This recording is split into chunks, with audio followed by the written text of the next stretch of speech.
어느 목사님의 간증입니다. 신학교 졸업반 때 어느 서울에 있는 큰 교회에 교육 전도사로 이력서를 제출하고 그 교회에 면접을 보게 되었습니다. 이야기가 서로 잘 됐습니다. 돌아가서 기도하고 기다리라고, 그래서 신학교에 있는 기도탑에 올라가서 금식하며 전화가 오기를 간절히 기다렸습니다. 그런데 전화가 오지 않았습니다. 그렇게 세월이 지났고 28년이 지났습니다. 그러던 어느 날 어느 목사님이 본인의 교회에 찾아와서 부흥회를 좀 인도해 달라고 그렇게 전화를 주었습니다. 28년 전에 면접 보러 갔던 그 교회에서 전화가 온 거예요. 이제는 부흥 강사로 가게 된 겁니다. 마음이 좀 이상하죠. 가서 말씀을 전하는데 얼마나 하나님이 은혜를 주시는지 다른 그 어떤 부흥회보다도 더 새로웠다는 거예요. 28년 전에 자기는 교육 전도사로 부임을 거절당하고 마음의 상심이 엄청났었습니다. 실망감이 이만저만이 아니었습니다. 그때 이런 고백이 되었다는 겁니다. 나는 건강도 부족하고 경력도 부족하고 외모도 부족하고 학력도 부족한 사람입니다. 그런데 하나님께서 하나님의 때에 정하신 그 때에 나를 부흥사로 만드셔서 28년 전 그 교회에 나를 보내셔서 28년 전 그 기도에 하나님이 응답해 주셨습니다. 할렐루야. 기도하는 사람은 결코 낙심하지 않습니다. 하나님이 하나님의 때에 그 방법으로 선하신 뜻대로 반드시 이루어 주실 것을 믿습니다. 그 목사님이 궁금하시죠? 고훈 목사님의 이야기입니다.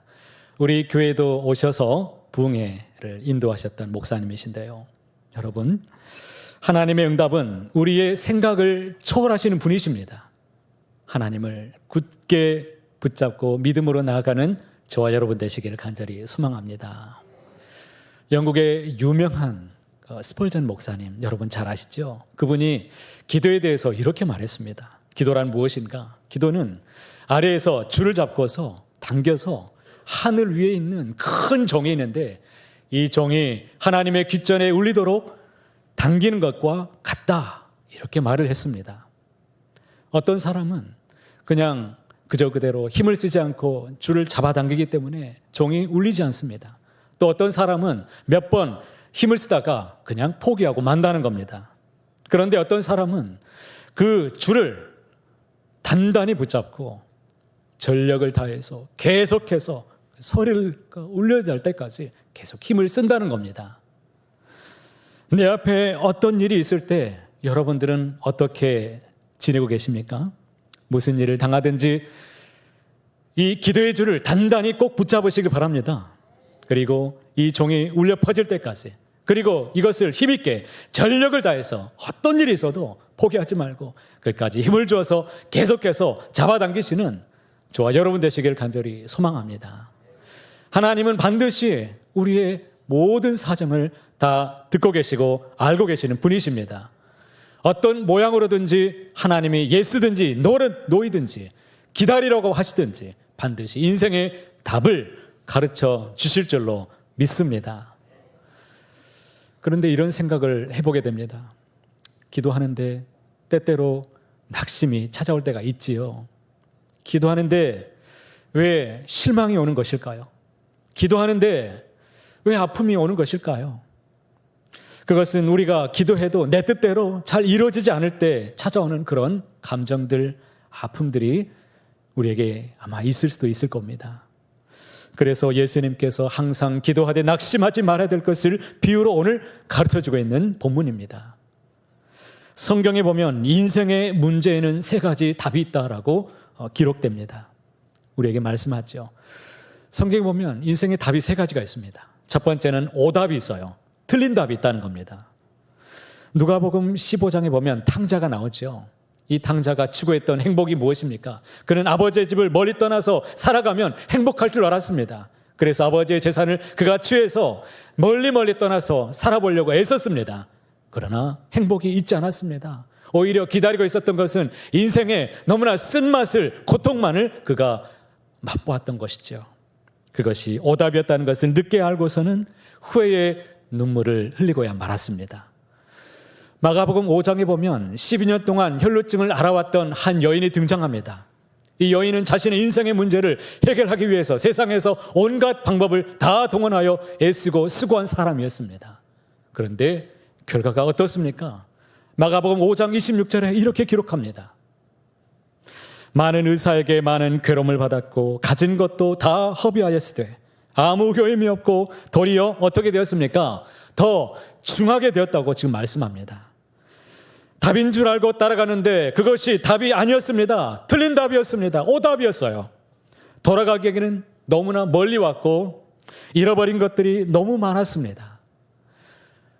세상에 살다 보면 열심히 살면 나에게 답이 있을 것 같지만 그러나 세상에는 내가 찾는 답이 없습니다. 그럴듯해서 따라가다 보면 결국에는 인생에 답이 있을 것 같은데 오답이 있습니다. 그럼에도 사람들은 이 세상에서 여전히 애쓰고 힘쓰며 살아갑니다. 세상에서 답을 찾기 위해서 많은 사람들이 애쓰며 살아가고 있습니다. 둘째로 인생의 문제에는 답이 또 한 가지 있는데 그것은 해답이 있습니다. 해답이 무엇입니까? 어떤 문제에 대한 해결 방안이 있다는 겁니다. 5절 말씀에 이렇게 말씀하시죠. 이 과부가 나를 번거롭게 하니 내가 그 원한을 풀어주리라. 힘없고 돈 없는 한 과부가 그 도시에 살고 있었던 재판장에게 찾아가서 자신의 원한을 좀 들어달라고 애원하며 찾아가게 되었습니다. 그런데 그 재판장은 어떤 사람입니까? 하나님을 두려워하지 않고 사람을 무시하는 그런 불의한 재판장이었습니다. 그녀의 원한을 들어주지 않습니다. 그런데 이 여인이 계속해서 찾아가지요. 결국에는 그 여인의 원한을 풀어주게 됩니다. 이유가 무엇입니까? 원한을 들어주지 않으면 계속해서 찾아와서 자신을 괴롭게 할 것 같으니까 들어주었다는 겁니다. 여인에게 한을 풀어주는 것이 해답입니다. 불의한 재판장은 자신이 편하려고 여인의 호소를 듣고 원한을 풀어주었습니다. 그런데 거기까지입니다. 더 이상은 없습니다. 원한을 풀어주는 것만으로 끝나서는 안 된다는 겁니다. 하나님은 문제만 해결해 주시는 분이 아니십니다. 하나님은 우리 인생의 문제를 우리가 만났을 때 해답을 가르쳐 주시지만 해답뿐만이 아니라 더 나아가서 더 좋은 답을 우리에게 준비하고 계십니다. 여기 계신 한 분 한 분의 우리 모든 사정을 잘 아시는 하나님이 우리의 인생의 문제에 대해서 정확한 답을 알려주시고 그 길을 안내해 주시는 답이 있습니다. 예레미야 33장 3절에 그래서 이렇게 말씀하시죠. 너는 내게 부르짖으라. 그러면 어떻게 하십니까? 내가 내게 응답하겠다라고 말씀하시죠. 하나님은 해답을 알려주십니다. 그런데 그것으로 끝이 아닙니다. 더 좋은 것을 주시는데 무엇을 주시는 분이십니까? 내가 알지 못하는 크고 은밀한 일을 내게 보이리라. 이것이 하나님께서 궁극적으로 우리에게 주시는 놀라우신 그 하나님의 선물입니다. 그러므로 하나님이 주시는 더 좋은 답을 우리는 우리 인생 가운데서 찾아낼 수 있어야 될 것입니다. 그러므로 우리 인생에는 세 번째 답이 있습니다. 그것이 무엇인가? 해답을 뛰어넘는 명답이 있습니다. 수학에는 해답과 오답이 있죠. 그러나 인생에는 해답보다 더 좋은 답이 있습니다. 그것이 바로 명답입니다. 이것을 성경에서는 복이라고 할 수 있습니다. 문제가 해결되는 것, 아니 내 문제의 해결책이 바로 해답인데 그 해답을 넘어서서 더 큰 은혜를 입는 것, 이것이 바로 성경이 말하는 명답입니다. 하나님은 그 문제를 통해서 우리에게 더 큰 것을 주기를 원하신다는 것입니다. 하나님께서는 우리에게 복 주시기를 원하고 계십니다. 믿으십니까? 하나님은 우리 모두에게 복 주시기를 원하시는 분이십니다. 솔로몬은 하나님 앞에 지혜를 달라고 간구했습니다. 그런데 하나님이 지혜뿐만이 아니라 그가 구하지 않았던 것도 그에게 허락해 주셨습니다. 부도 주시고 재물도 주시고 명예도 그에게 영광까지 다 허락해 주셨던 것입니다. 하나님은 마음이 아픈 사람, 먼저 그의 나라와 그의 의를 구하는 그 사람, 신앙의 우선순위가 분명한 사람들에게 반드시 주시는 것이 이 모든 것을 더하여 주시는 분이십니다. 8절 말씀에 그러므로 이렇게 기록됩니다. 같이 함께 읽어보시겠습니다. 내가 너희에게 이르노니 속히 그 원한을 풀어주리라. 그러나 인자가 올 때에 세상에서 믿음을 보겠느냐? 하나님은 해답을 넘어서 우리에게 명답을 주시기를 원하십니다. 예수님은 이 여인이 자신의 원한을 해결했다는, 원한을 풀었다는 이 말씀에 끝나는 것이 아니라 말씀에 이어서 계속해서 말씀하고 있습니다. 예수님이 다시 오실 때 세상에서 무엇을 믿음을 보겠느냐라고 말씀하고 계십니다. 여기서 믿음은 진실한 믿음을 말합니다. 진실한 믿음은 어떻게 얻을 수 있습니까? 하나님 앞에 나와 내 마음을 쏟아놓을 때 우리는 얻을 수 있습니다. 문제 해결책뿐만 아니라 그것 때문에 하나님 앞에 간구하면서 기도하다가 더 큰 믿음을 내가 갖게 되는 것, 바로 그것이 하나님께서 우리에게 오늘 원하시는 놀라운 선물입니다. 몸의 질병을 위해서 기도하다가 결국에 강한 믿음의 사람이 되는 것입니다. 고난의 문제 때문에 그것을 해결해 달라고 하나님 앞에 부르짖어 간구하다가 고난을 이기는 그 믿음의 사람이 되는 것입니다.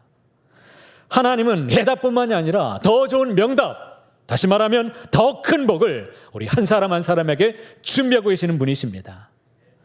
그러기에 여러분 믿음으로 하나님 앞에 간구하시기를 간절히 소망합니다. 미국의 미네소타 주에 있는 어느 한 교회가 있었는데요. 그 교회 건물 바로 건너편에 큰 나이트클럽이 하나가 생겼습니다. 밤마다 쿵쿵거리고 너무나 소란스럽고 너무나 소음 때문에 시달려서 교인들이 하나님께 기도하기를 이 나이트클럽 좀 없애달라고 그렇게 교인들이 기도를 했습니다. 그러던 어느 날 몇 달이 지나서 그만 그 나이트클럽에 불이 났습니다. 화재가 나서 그만 다 태워버렸어요. 전소가 되었습니다. 그런데 그 나이트클럽 사장이 교회에서 기도했다는 이 소문을 듣고 법원에다가 고발을 했습니다. 그래서 손해배상 청구를 교회를 대상으로 청구를 했어요. 그래서 그 대표부를 불러다가 법에서 심리를 했습니다. 먼저는 나이트클럽 주인에게 물었습니다. 정말 교인들이 기도해서 불이 났다라고 믿습니까? 네, 믿습니다. 이렇게 대답했습니다. 다음에는 이 교회 책임자에게 물었습니다. 정말 기도 때문에 나이트클럽이 불이 났다라고 생각합니까? 무슨 소리입니까? 무슨 기도한다고 거기 불이 납니까? 있을 수 없는 일이에요. 교회에서는 이렇게 맞섰습니다. 그러니까 사람들이 볼 때 너무 우스운 일이 생긴 겁니다. 나이트클럽 사장은 기도해서 불이 났다라고 단단히 믿고 있었습니다. 그런데 교회는 기도해도 어떻게 불이 날 수 있겠느냐? 믿지는 않았습니다. 기도한다고 무슨 거기에 응답이 되겠느냐? 이렇게 항변하면서 맞섰던 거예요. 누구의 믿음이 더 큰 것입니까? 누구의 믿음이 더 큰 것입니까? 야고보서 5장 15절의 말씀을 여러분 우리가 생각하면서 함께 읽어보실까요? 믿음의 기도는 병든 자를 구원하리니 주께서 그를 일으키시리라. 혹시 죄를 범하였을지라도 사하심을 받으리라. 아멘. 여러분 믿음의 기도는 반드시 이루어질 줄로 믿습니다. 역사하는 힘이 큽니다. 어떻게 된 일인지 우리는 알 수 없지만 하나님의 섭리 역사 속에 모든 것이 있는 줄 믿습니다. 믿고 구하는 것은 반드시 하나님이 들으시는 줄을 꼭 기억하시길 바랍니다. 그런데 성경은 여기서 멈추지 않습니다. 우리가 명답을 찾아야 된다고 제가 말씀을 드렸는데 오늘 이 말씀 속에서 진정한 명답을 이제 여러분들이 찾아낼 수 있기를 바랍니다. 우리는 그동안 오늘 이 본문을 가지고 많은 설교를 그동안 많이 들어왔어요. 그래서 우리 안에 이미 답이 있습니다. 어떻게 살라고요? 기도하라는 말씀이 있죠? 여러분 그런 말씀이십니까? 우리는 이 말씀에 대해서 너무 많은 사람들이 오해를 많이 갖고 있습니다. 본문 말씀이 항상 기도하고 낙심하지 말아야 된다는 구절로 시작하기 때문에 하나님께 찾아와서 이 과부처럼 마치 하나님이 귀찮아하실 정도로 매달려야 된다라고 생각하는 사람들이 꽤 많이 있습니다. 이 비유의 목적이 과부처럼 기도하라는 것인데 그렇다면 과부처럼 기도한다는 것은 어떻게 기도한다는 것을 말하는 것일까요? 설교자들은 이 말씀을 가지고 기도에 대해서 가르치는 말씀을 그동안 많이 가르쳐 왔습니다. 대표적으로 강준민 목사님이 쓴 책이 있죠. 강청기도의 능력이라는 책이 있습니다. 이 책에 보면 이 과부가 탄원하는 이 내용을 가지고 강청기도라고 지금 명명을 하고 있습니다. 이 책에 보면 우리나라 사람들의 한에 대해서 얘기합니다. 우리나라 사람들이 얼마나 많이 한이 있습니까? 우리 안에 있는 슬픔이 있습니다. 원한이 있습니다. 그것을 가지고 하나님께 나오라는 것입니다. 절박한 심령을 가지고 문제가 있을 때 하나님께 나와서 간절하게 애원하면서 기도하면 하나님이 들으시고 응답해 주신다는 것입니다. 강청하는 우리의 소원을 들으신 하나님이 들어주신다는 거예요. 맞습니까? 틀립니까? 맞습니까? 틀립니까? 맞아요. 우리는 하나님 앞에 우리의 모든 소원을 아뢰 이유가 있습니다. 하나님께서 모든 것을 아뢰라고 말씀하셨습니다. 어떤 것이든지 주님께 고해야 될 것입니다. 그러면 하나님이 들으시고 하나님의 때에 반드시 응답해 주실 것입니다. 그런데 여기서 아주 중요한 것이 하나 빠져 있어요. 강청기도는 어떻게 기도할 것인가에 대한 기도의 방식에만 몰두하고 있습니다. 그러다 보니까 정말 중요한 것이 무엇입니까? 이 기도에 대한 내용이 없어요. 기도의 동기, 내가 무엇 때문에 이것을 기도하고 있는지, 기도에 대한 목표, 무엇을 위해서 기도하는가에 대한 깊은 성찰이 부족하다는 그동안 많은 비판이 있었다는 것을 우리는 알아야 됩니다. 강청기도라는 이 자칫하면은 때를 쓰고 보자, 그냥 매달리고 보자라는 식이 될 수 있습니다. 성도님들 중에 이렇게 묻는 분들이 간혹은 있습니다. 목사님, 하나님께 매달려서 오랫동안 기도하면 이루어지는 것이지요? 포기하지 않으면 하나님이 더 좋은 것을 주시는 것이지요? 이렇게 묻는 성도님들의 안타까운 사연을 모르는 바는 아니지만 우리는 여기에서 한 걸음 더 나아가야 될 필요가 있습니다. 더운 여름날 5살 된 어떤 아이가, 이웃집 아이가 아이스크림을 먹는 것을 보면서 먹고 싶어가지고 강제로 빼앗아가지고 먹었습니다. 그러니까 어떻게 되겠습니까? 둘이 싸웠어요. 이것을 본 부모가 참 황당하죠. 아이야, 너 먹고 싶으면 언제든지 무엇을 먹고 싶으면 말해. 그러면 사줄게. 그렇게 약속을 했습니다. 그렇다면 부모가 약속을 했으니까 언제든지 원하는 대로 다 사줄 수 있습니까? 무엇이든 다 사줄 수 있습니까? 아니요, 그렇지 않습니다. 몸에 해로운 것을 어떻게 사줄 수 있습니까? 위험한 것이 있으면 그것을 어떻게 달라고 하는 대로 줄 수가 있겠습니까? 아이가 생각할 때는 아니 먹고 싶은 것이 있으면 언제든지 말하라고 해놓고서는 왜 주지 않느냐라고 따질 수 있을 것입니다. 아이 편에서 보면 그래요. 그런데 그 아이는 무엇을 놓치고 있습니까? 부모가 진정 말하고 있는 그 말의 문맥을 정확히 이해하지 못한 것입니다. 어디까지나 유익한 것을 준다는 말이죠. 유익한 것이 아닌 것은 줄 수 없다는 것입니다. 제 딸아이가 몇 달 전에 건강검진을 하게 되는데 소아당뇨 경계가 나왔습니다. 갑자기 놀라시는데요. 놀라실 필요 없어요. 그냥 경계예요. 소아당뇨가 걸린 것은 아닌데 의사가 경고를 했습니다. 이렇게 먹이면은 이렇게 계속 먹게 되면 이제는 계속 약을 먹어야 됩니다. 라고 말해줬어요. 그 이야기를 듣고 나서 좀 많이 충격을 받았습니다. 원하는 대로 다 해주었고 또 교회에 주일이 되면 우리 성도님들이 이쁘다고 달달한 거 막 여기서 주고 그걸 받아가지고 일주일 내내 그것을 물고 빨고 이렇게 다니는데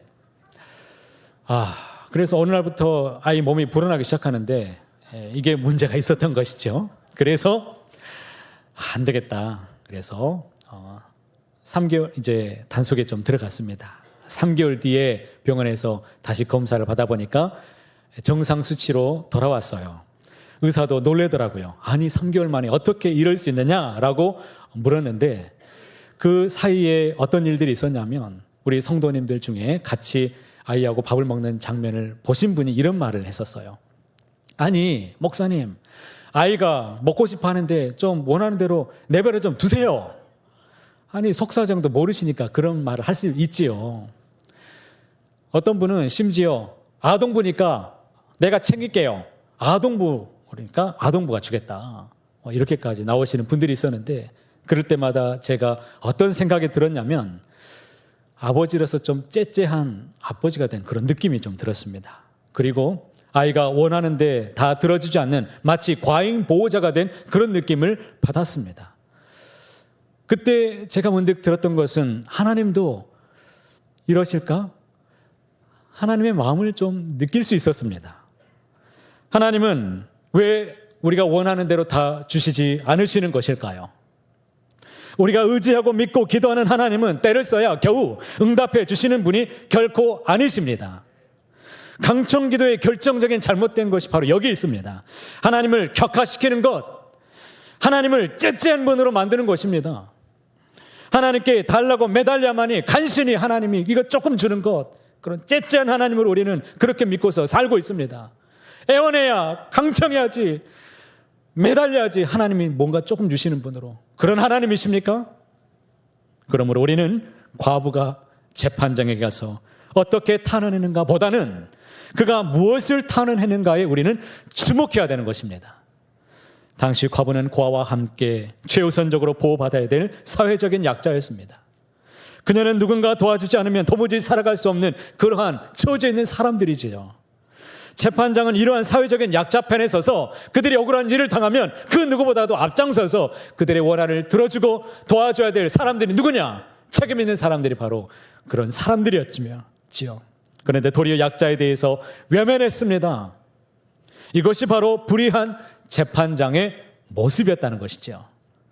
이렇게 사회적인 약자의 억울함이 풀리지 않는 상황에서 과부가 재판장에게 자주 찾아갔습니다. 자기의 이 억울한 사정을 탄원했다는 거예요.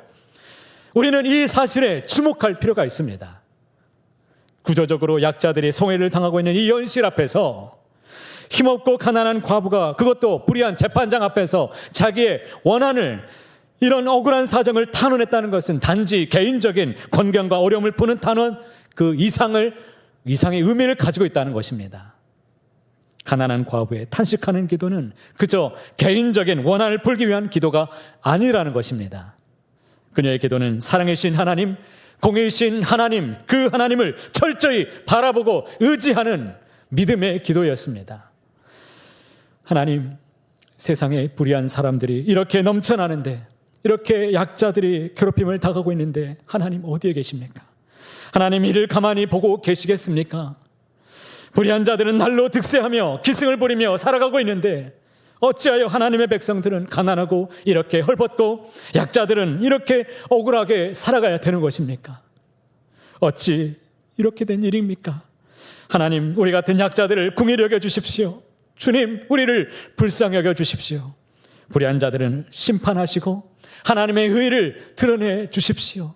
온 땅에 하나님의 공의가 무엇인지를 나타내 보여주십시오. 그녀의 탄원은 하나님의 성품, 하나님의 사랑, 하나님의 공의, 그분의 그 성품을 의지해서 전적으로 의지하는 기도였습니다. 바라보는 기도입니다. 그녀의 기도는 단순히 자신만을 위한 기도가 아니었습니다. 이것이 이 기도의 핵심입니다. 예수님은 겟세마네 동산에서 이 잔을 내게서 지나가게 하옵소서라고 간절히 기도했습니다. 땀이 핏방울 될 때까지 얼마나 애쓰며 수고하며 절규하며 기도했습니까? 이 고난과 죽음이 나에게서 닥치지 않게 해주십시오. 이 고난이 지나가게 해주십시오. 그러나 주님의 그 다음 기도가 우리의 마음을 흔듭니다.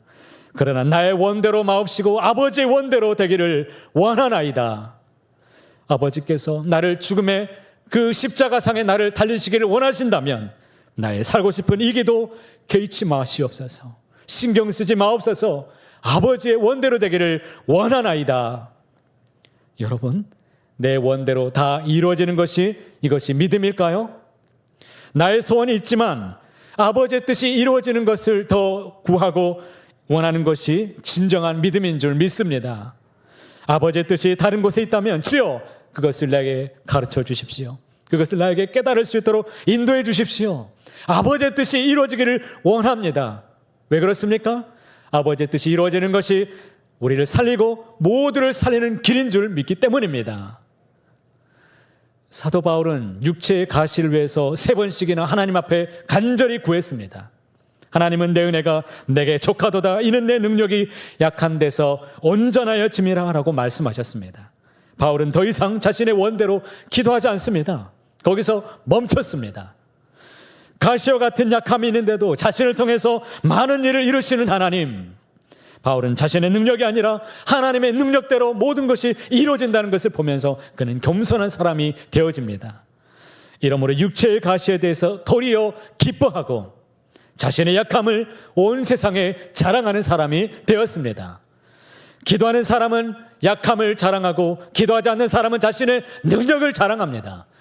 기도하는 사람은 자신의 약함을 통해서 하나님의 놀라우심을 온 세상에 드러내는 것을 원합니다. 그러나 기도하지 않는 사람은 자신의 능력을 통해서, 강함을 통해서 자신만을 드러내기를 원합니다. 기도하는 사람은 하나님께서 내 은혜가 내게 족하도다라고 응답했을 때 그 이유를 알고 도리어 기뻐하고 하나님 앞에 감사하는 인생입니다. 하지만 기도하지 않는 사람은 들어줄 때까지 하나님께 생떼를 쓰며 살아갑니다. 하나님은 정말 살아계시는 하나님이십니까? 어찌하여 들어주지 않으시는 겁니까? 내 신앙도 흔들리고 낙심하며 이 세상을 살아갑니다. 여러분, 인생의 명답을 찾으셨습니까? 오늘 말씀 가운데 8절의 말씀을 다시 한번 읽어보겠습니다. 내가 너희에게 이르노니 속히 그 원한을 풀어주시리라. 그러나 인자가 올 때에 세상에서 믿음을 보겠느냐 하시니라. 인자가 오실 때 어떤 믿음을 보겠느냐라고 말씀하신 것입니까? 이 세상에 살아가는 우리 모든 성도들에게 우리 어떤 환경에 있든지 우리는 문제를 만납니다. 그러나 그 문제를 가지고 하나님께 기도하면 하나님이 언제 그 원한을 풀어주신다고 말씀하십니까? 속히라고 말씀합니다. 빠른 때에 응답을 주신다는 겁니다. 오래 기다리지 않으시겠다는 겁니다. 그런데 우리가 오해하는 게 무엇입니까? 그 속히에 대해서 자꾸 오해합니다. 이 속히는 나의 시간표가 아니라 하나님의 시간표입니다. 내가 원하는 때가 아니라 하나님께서 작정하시고 원하시는 더 좋은 때가 있습니다. 그 때를 바라보고 하나님의 때에 이루어지는 것이 가장 좋은 응답이고 가장 좋은 나에게 빠른 응답인 줄 믿습니다. 그것이 이루어지기를 간절히 원하고 기다리는 사람, 그 사람이 진짜 좋은 믿음의 사람이고 이것을 주님이 오셔서 보시겠다라고 지금 말씀하고 있습니다. 그런 믿음을 가지고 있는 사람은 좌절하지 않습니다. 주님을 기대합니다. 하나님의 선하신 뜻대로 이루어주실 것을 반드시 믿기 때문에 하나님을 기대하고 기도하고 그 하나님을 기다리면서 살아가는 사람, 그 사람이 진정 믿음의 사람인 것입니다. 하나님이 오실 때에 그 믿음을 찾으시겠다라고 말씀하신 것입니다. 이것이 오늘 우리에게 주시는 하나님의 명답입니다.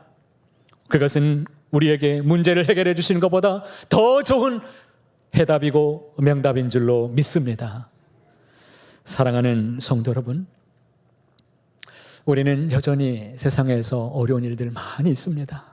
오늘도 말씀 앞에 나왔지만 하나님의 위로가 필요하고 하나님의 다스리심이 주권적인 역사가 응답이 우리에게 필요합니다. 여러분 결코 좌절하지 말고 그 하나님의 뜻을 바라보며 구하시게 되시기를 축복합니다. 기도하되 낙심하지 말고 나에게 어떤 일이 있어도 그 기도의 줄을 단단히 붙잡으십시오. 그리고 그 기도의 소리가 하나님 앞에 울려 퍼지도록 그 줄을 계속해서 전력을 다해서 당기시길 바랍니다. 하나님의 때에 밤낮 부르짖는 택하신 자들의 소원을 하나님이 다 기억하시고 듣고 계시는 분이십니다. 하나님의 때에 반드시 이루어 주실 줄 믿습니다. 반드시 이루어 주실 줄로 믿습니다. 속히 이루어 주실 것입니다. 하나님의 그 선하신 뜻대로 이루어지기를 간구하는 저와 여러분의 간구 속에 오늘도 하나님은 호흡하시고 함께 계실 줄로 믿습니다. 믿음으로 구하는 하나님을 더욱 바라보는, 그래서 더욱 큰 복을 얻는 진리의 영으로 충만한 삶이 되시기를 높으신 주님의 이름으로 간절히 소원합니다.